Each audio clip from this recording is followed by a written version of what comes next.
Maya Angelou has been my most steadfast counselor for my entire life. I discovered her probably 30 years ago when I was in college. And I lean into her work. You know how when you find those people that just are unsparing and honest in their work, but they also bring you joy and comfort? She's that for me. And I love everything she does except for that quote. That quote has pissed me off for decades. And I never understood this idea that you're free when you belong nowhere. And as a social scientist, I know that belonging, I know this for sure. Like if you ask me the one thing I know for sure, 200,000 pieces of data. I know in the absence of love and belonging, there's always suffering. That I know for sure.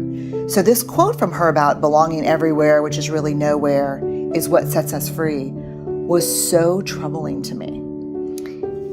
But then I started digging in and I started trying to understand, what does it mean to belong? And I never thought of the concept of belonging. I thought belonging was like, we have a crew.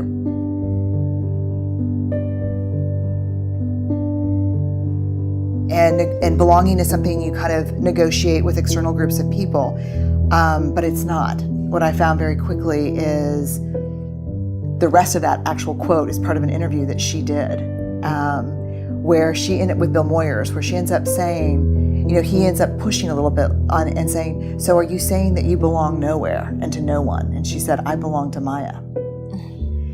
And what I found is that true belonging is a spiritual practice. And it's about the ability to find sacredness in both being a part of something, but also the courage to stand alone. And the people, for those of us who struggle to have the courage to stand alone, especially when we know that we're risking that sense of being a part of something because we disagree. Yes. Because we have a different opinion, because we love something different.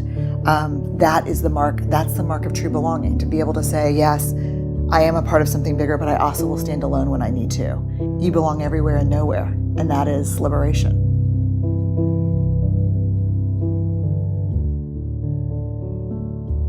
Because when I do a lot of leadership work, I talk about understanding your personal values, and my two personal values are faith and courage. And so they say, don't talk about faith. It's inappropriate. This is a corporation. And so I just got to the point where I'm like, look, I've sat across from thousands and thousands of people over the last 2 decades of my life, listening to the hardest things you can imagine. And the two things that everyone has in common when they're talking about those things are cussing and praying. If you don't want me to cuss and you don't want me to pray, that's awesome. Ask somebody else. Because what I'm not going to do is get up and you. And there are a million people in this space who are better than I am, who know different things than I do. Invite them. Right. If you need me to wear a suit, I totally get it. I'm not going to do that.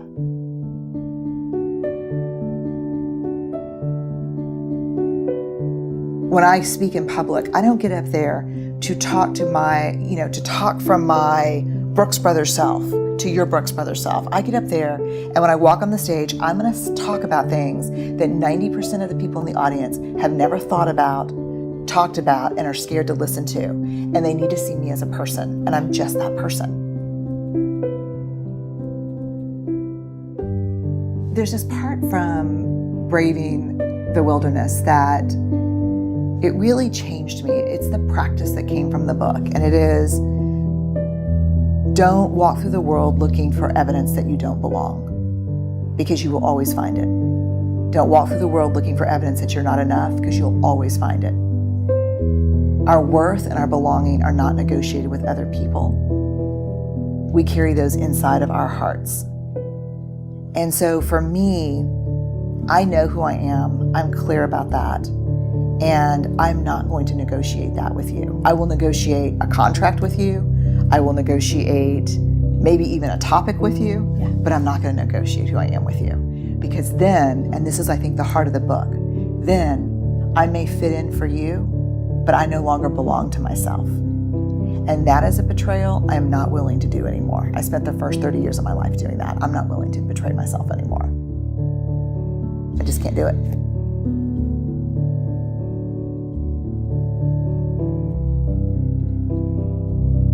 So braving is all about trust. And so probably 3 or 4 years ago, in a lot of my leadership work, I probably, and this is something people don't know about me, I probably spend 90% of my time inside big organizations working with C-suite teams. That's what I do most of the time. And so in working with leaders, one of the things that kept coming up is trust building in teams, building trust in a culture.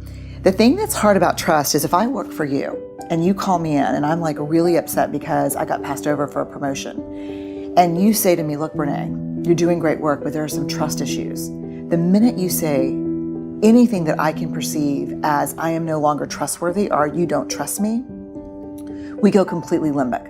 We go completely out of listening with our prefrontal cortex to listening, to fight, flight, freeze, defend. Because our trust is our integrity, it's who we are. So I kept wondering, when we talk about trust, what are we actually talking about? What could you call me into your office and say to me that would be more helpful, more impactful and productive than we have trust issues or I don't trust you? So we dug into the data to figure out what is trust, what do we mean when we say trust? And what I found are there are 7 elements that we're talking about when we talk about trust. And these are observable and measurable. These are what we can talk about with each other. So braving is the acronym we use. B is boundaries. You set boundaries. When you don't know what they are, you ask. You're clear about what's okay and not okay, which is, as you know, so hard for people. Boundaries are really hard. Reliability is the R. You do what you say and you say what you do. The big hard thing about reliability is you're not hustling for worthiness, so you're not completely overcommitting and not delivering.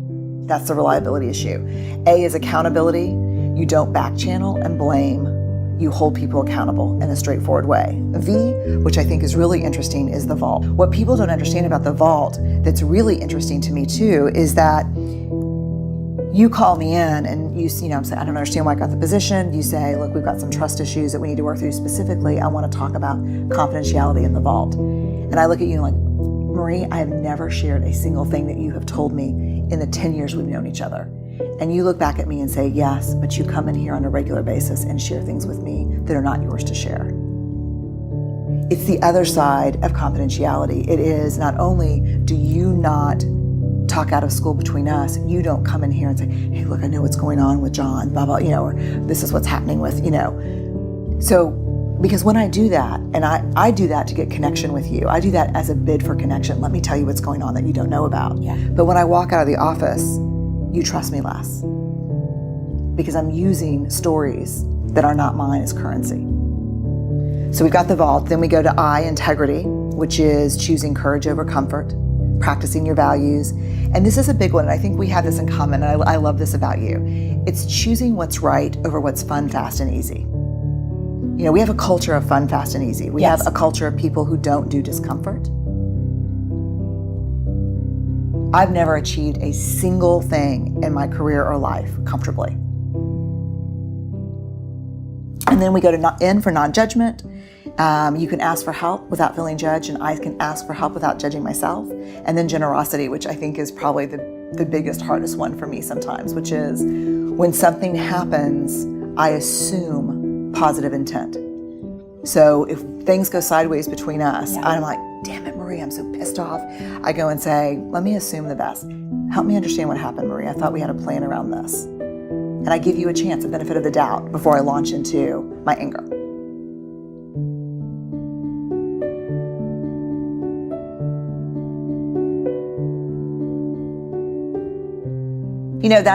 That's human nature. That's wiring. In the absence of data, we will always make up stories.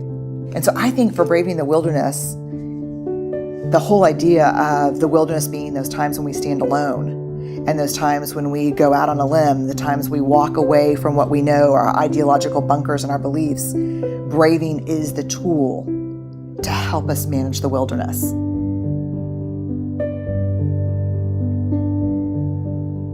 I'll leave you with this. There will be times when standing alone feels too hard, too scary, and we'll doubt our ability to make our way through the uncertainty. Someone somewhere will say, don't do it. You don't have what it takes to survive the wilderness. This is when you reach deep into your wild heart and remind yourself, I am the wilderness.